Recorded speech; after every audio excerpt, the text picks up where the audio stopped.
So here we are in our PID controller lab where we're going to look at a simulated drone. We're going to simulate the drone controller in Microsoft Excel, and we'll be able to take a look at its trajectory over time. And trajectory in this case is only going to mean its vertical position, so its altitude over time.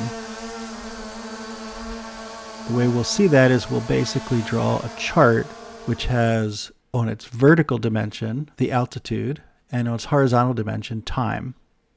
We'll also add to that the propeller speed, the vertical velocity, the error, and the target altitude. Down here we have the control panel with the proportional gain, the integral gain, and the derivative gain. And what we're going to do is play with the proportional number. So we click and we get 4, 5, and if we just stop it here for a second and ask ourselves what's going on, the drone has settled in at 40 meters. The error at that point is 20 meters. It's 20 meters off. The gain is 5. 5 times 20 is 100, and a propeller speed of 100 happens to be exactly the speed at which the drone hovers without going up or going down. So you think there's always going to be a point where we're going to reach that balancing speed where the size of the error times the gain is going to equal 100, and that's where the drone is going to stay. So it's never quite going to reach its target. And think a moment, why does it get stuck there? So stop the video and give that a thought. So here's the solution.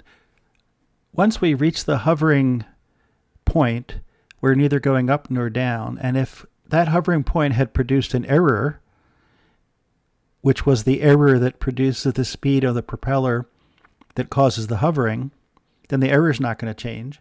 And since we're only paying attention to the proportional aspect of the control, that hovering point is going to basically be in equilibrium. We're going to get stuck there. So now let's start raising the gain again. 7, 8, 9, 10. Notice what's happening to the error. The error is starting to oscillate,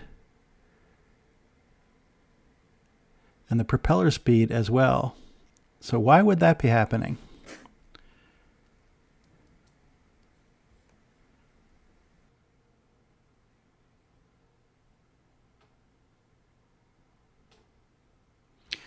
So the answer here is that getting stuck depends on us landing exactly at the equilibrium elevation or equilibrium altitude, because that produces an error, and that error times the proportionality constant gives us a propeller speed that keeps us hovering.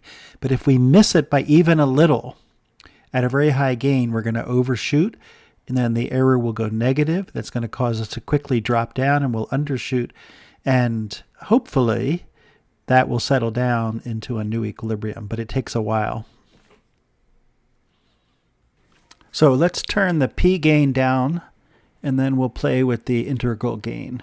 Remember, the integral gain is the one that records and gives us some benefit of history.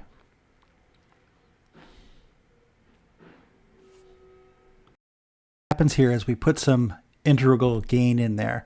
So the first thing that happens is we overshoot because we've had a lot of error so far, and we're now pumping that into the system, and we get a lot of propeller speed out of that, so we overshoot. But if we tune it back so that the I gain is lower, and we're not going to drop it below 1, so we're just going to make it 0.1, 0.2, 0.3.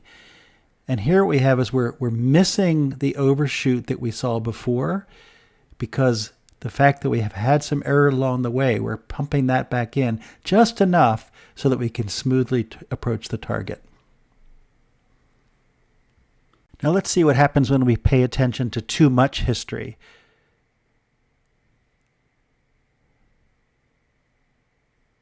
So notice we have a serious overshoot. And where does the oscillation come from? At a certain point, the integral goes negative because we've overshot by so much that we're now accumulating a negative error. And so that's where we get the isolation. So now let's try the derivative gain by itself. Raising the derivative gain. Notice that as we pass the p gain, we're starting to see some oscillation. The reason for that is because the amount of effect that we're having on the propeller speed due to the difference in the error is starting to dominate the amount of the propeller speed that's affected by the size of the error itself, which is affected by the p gain. If we move the d gain in the other direction. So we're decreasing it, we see that the oscillation's disappearing. And let's raise the p gain a little bit, so we're pushing a little bit higher there.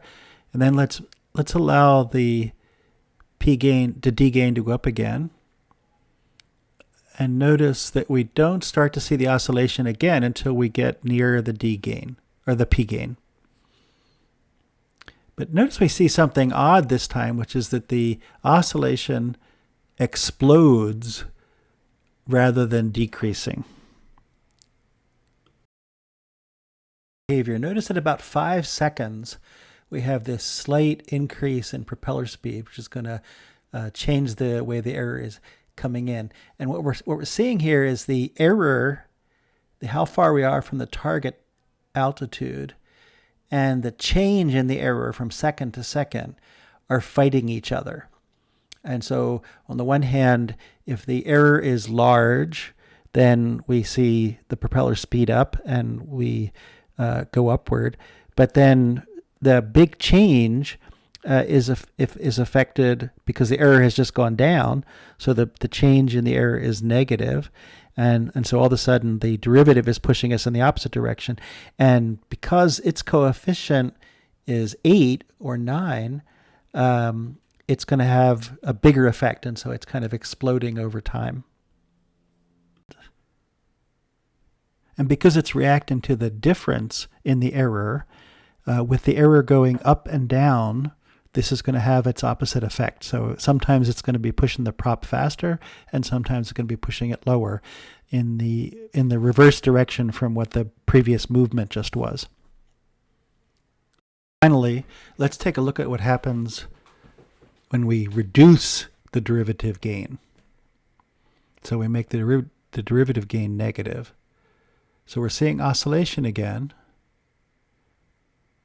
But notice that now it's a damped oscillation. In other words, it's an oscillation that starts large and then gets smaller over time. So give yourself a stop and think opportunity to figure out why that has that effect. Why does a negative derivative gain produce a damped oscillation in that case? Okay, now it's your turn. You can download the Excel spreadsheet from the link below. Play with these things, see what kind of patterns of trajectories you can generate, and in each case do some slow thinking and see if you can't reason what's going on in the way that the controller is balancing the proportion of the proportional error, the integration of the error. Remember, that's the integration of the error is the accumulation of the error over time, and the derivative of the error, how it's changing in the moment, how it's changing from second to second. So play with that. In the